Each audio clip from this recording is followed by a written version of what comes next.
Hey, what's up guys? Joker here.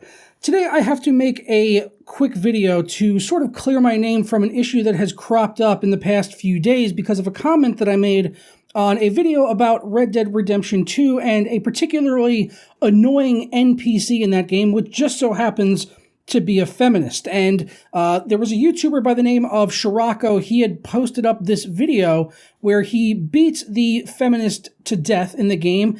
And of course, there were a lot of comments on that from people that, hate feminists and blah, blah, blah, the toxic internet that it is.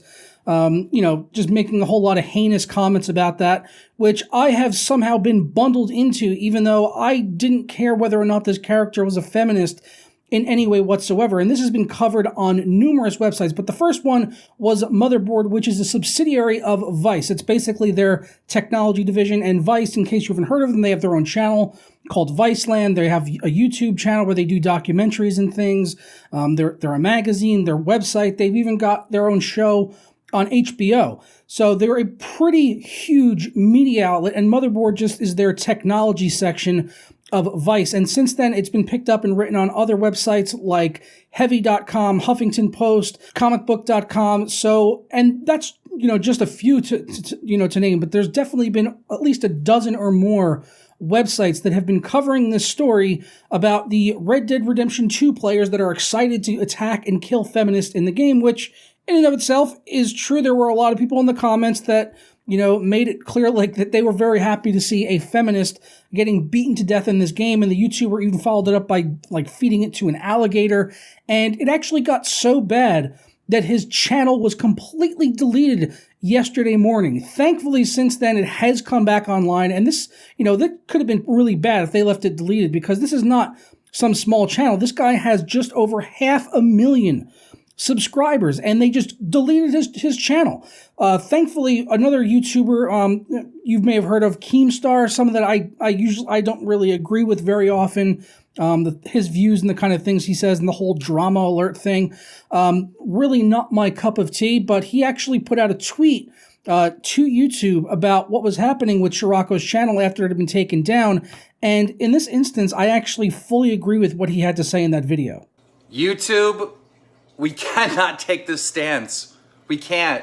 We can't say that what somebody does in a video game is reflected to real life somehow or is some type of political statement. We just cannot do that. This is not real life. It's a video game. Murdering other characters in a video game, technically, based on this decision here, would be against YouTube rule. We need, as a whole, YouTube to stick up and to stand up for gamers as a whole and gaming. Video games are not real life, and we need to send that message out there. So yeah, I agree with what Keem had to say. You should not be banning and deleting channels just because you are portraying violence in video games on YouTube, and the fact that it was a feminist really shouldn't matter one way or the other. I mean, there are there are hundreds, thousands of videos of tens of thousands, probably even millions of videos of death and violence in video games being portrayed. Fortnite, you name it, every Call of Duty ever, every Battlefield, there's violence against other players in the game. It's just, in this particular situation, it was a feminist. I mean, just since this is Red Dead, you can go look up on YouTube, you can search GTA 5 killing prostitutes, and you will literally find an endless number of videos about murdering prostitutes in GTA 5. This one right here is, let's kill 100 prostitutes. And this video has been online for 8 months without a single issue cropping up. So the fact that they singled out this guy, for doing this video about killing a feminist is completely wrong, but I'm glad to see that he at least got his channel back. Now, you might be asking yourself at this point, well, Joker, how does this involve you? Where did you get involved in this? Well, I happened to comment on that guy's video, and the reason I commented is because I had killed that character as well, because she was extremely annoying, and I wanted to know if anyone else out there had, had this similar issue. And when I searched it up, his video was the first thing that I saw about him beating up the annoying feminist because she is annoying. Now, before I read you the comment, I want you to hear what this woman sounds like, and keep in mind that she says this line over and over and over again and does not stop, as she'll even tell you in the game that she's not going to stop. And she is placed in the city of Saint Denis, right outside of a tailor shop, so something that I was frequenting rather often to purchase clothes for my character in Red Dead Redemption 2. So every time I was shopping and browsing the catalog, I would be hearing this woman in the background, and it was so freaking annoying that I went and finally killed her, because Red Dead is a game that allows you to do that. Let me vote. Let me vote. Let me vote. I can say this all day. Let me vote. Let me vote. Let me vote. I will say this for as long as it takes. Come on, people. Let me vote. So yeah, that's the woman, that's the character in the game, and you could tell me down in the comments below, maybe you've played Red Dead Redemption 2 and you were familiar with this character, if you killed her or didn't kill her one way or the other. Let me know down in the comments, because I'm curious to see what other people's opinion is on it.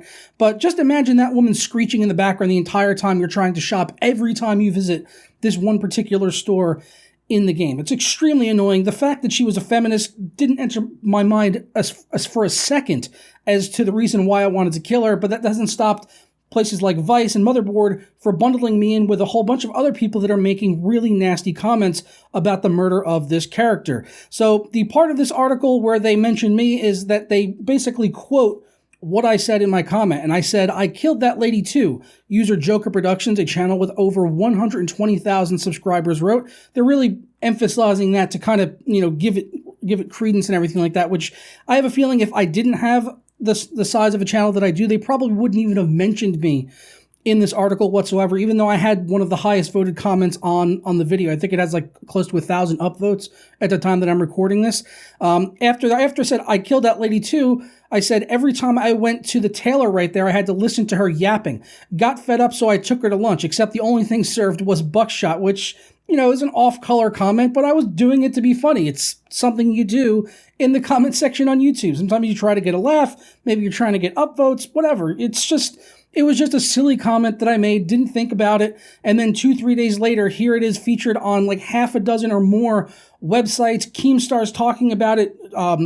Sargon of Akkad was talking about this article from Vice and Motherboard. So really, what I said was just, I feel, taken completely out of context, by these websites, and just kind of used to really push the narrative that gamers are all these violent, toxic people that hate women and hate feminists and just want to kill women and abuse women and a feminist and all that stuff, which, no doubt about it, there is a large number of people that are like that, and they definitely seem to be concentrated on the internet. There's a lot of toxic individuals out there, but that is in no way all gamers, and as I said, that had absolutely no bearing whatsoever on why I chose to kill this non-playable character in Red Dead Redemption 2, which is a game where you literally go around murdering people all the time. All the time. It's literally the point of Rockstar games in general is to have a giant open sandbox where you can be a badass and steal, rob, kill, what have you. And yeah, of course people are going to kill NPCs in Red Dead Redemption 2, particularly if they happen to be annoying and, get on your nerves. It's something that you can do, and it's great. And since I killed this character, she's not respawned back in. I haven't had to listen to her since I took her out, and I have absolutely zero regrets about my actions for doing this. But I just really take issue with these websites taking what I said out of context and lumping me in with all of these other toxic comments that are being made about it. And yeah, it's just kind of ridiculous, honestly. So let me know your thoughts down in the comments below on this and, this whole situation. Do you think I was wrong for making the comment that I did? Should I go back and delete my comment? I feel like no. I don't feel like I did anything wrong, honestly, in this. But I've tweeted about this and talked to some other people, and every single person that I've told about it, whether in my personal life or online, they're all just like, yeah, that's absolutely absurd, that they, would quote you in like that and take what you said out of context. So I do look forward to hearing your thoughts, though, down in the comments below, and especially if you happen to be playing Red Dead and you've come in contact with this character, let me know how you handled it. But I'm gonna get out of here. I'll put links down in the description below, or maybe a pinned comment to some of the articles that are mentioning this and quoting what I said here, so you guys can go ahead and peruse those if you want to. But just hoping to really get this out of the way so I can just move on and get back to normal tech content, because I've been getting bombarded with messages ever since this article went up. So I'm gonna get out of here, and yeah, I'll see you guys tomorrow for another video where I'm gonna be redoing my personal PC build. It's going to be awesome. It's downstairs right now running benchmarks running a stress test, not benchmarks really. And it just looks absolutely amazing. I think hands down best cable management I've ever done on a PC build. Very proud of it, and I'll be presenting that to you guys tomorrow. So be on the lookout for that in your sub boxes, and I will see you then. Ta-ra.